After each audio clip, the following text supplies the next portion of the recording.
Let us discuss dictionary.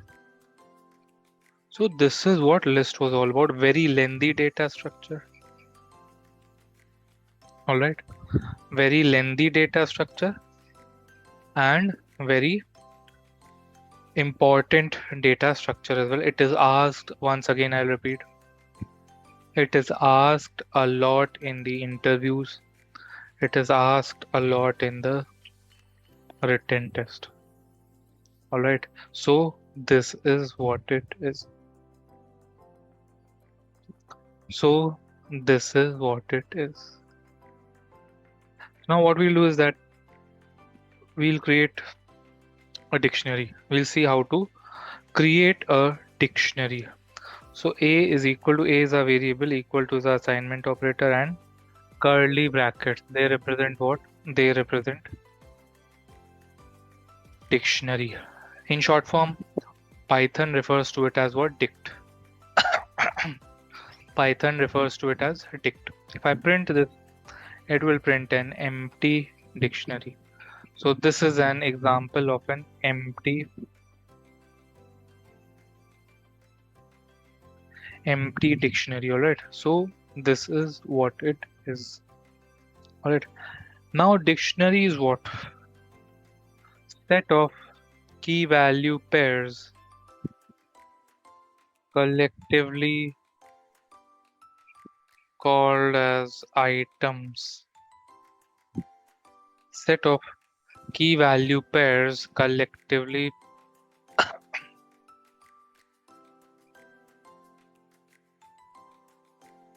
just saying collectively called as items. Key and values are represented like that. Let's take 1 is to 1 or 1 is or 2 colon 4. It represents what? It represents key value or over here 2 is what? 2 is your key. 4 is your value. All right. 2 is your key. The one on the left hand side of the colon is your key. And on the right hand side of the colon is your value. So let us declare a dictionary.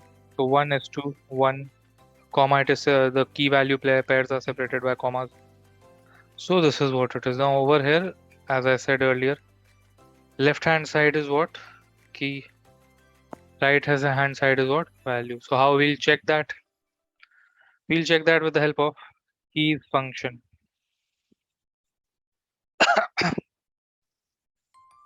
We'll check that with the help of keys function. So as you can see, 1, 2, 3, 4, 5, these are our keys. With the help of values function, a dot values, I'm sorry, a dot values will show me what? It will show me values, which are 1, 4, 9, 16, and 25. Next, as I said, as we discussed, items are what? Collection of key and value pair. So if I want to print out items, this 1 colon 1 is one item, 2 colon 4 is one item. So if I want to check out items,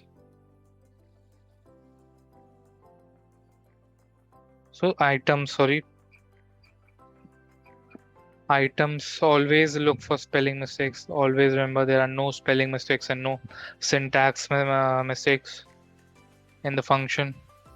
So a dot items 1 comma 1, 2 comma 4, 3 comma 9 and 4 comma 16 and 5 comma 1 items.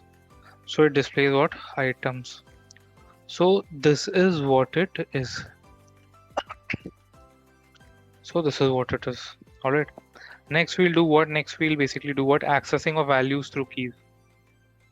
Accessing of values through keys. So it is very simple. Just write the dictionary name and do what? Write the value of key. Let's say 2. It will write the right key in it. In square brackets, write key. It will return a value. 4. Write the key 3, it will return what? 9. This is how we access value through keys. Another alternative to access values through keys is get. A dot get. Write the key and you'll get the value. A dot get 4, you'll get the value. Now if you write the value, what it will show? It will show nothing because it does not consist of any key 16. Key is what? Key is what is on the left hand side of the colon. Alright, so this is how we access. Now updating of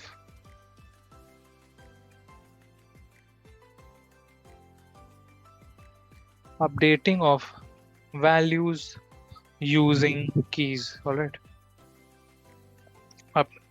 Updating of values using keys.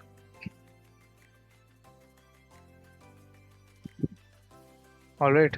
So how we'll update values using keys? Write 3. 3 is your key. What is inside 3? 9. Write equal to and write 27.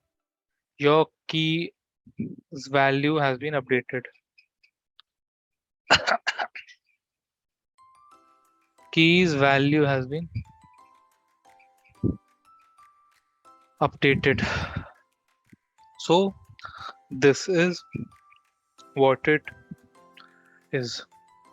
Next what we'll do is that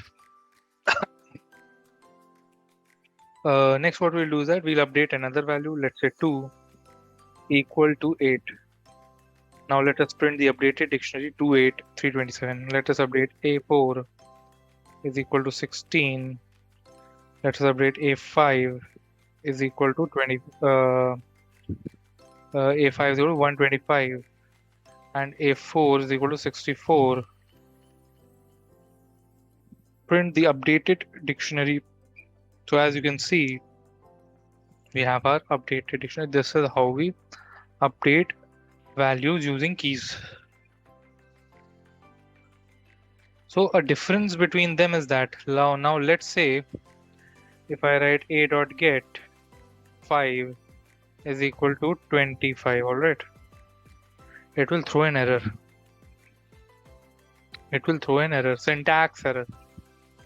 So it cannot assign values. So this is what it is. Alright, now we'll do what we'll basically a dot keys, a dot values, a dot items. Always keep the spelling mistakes in mind.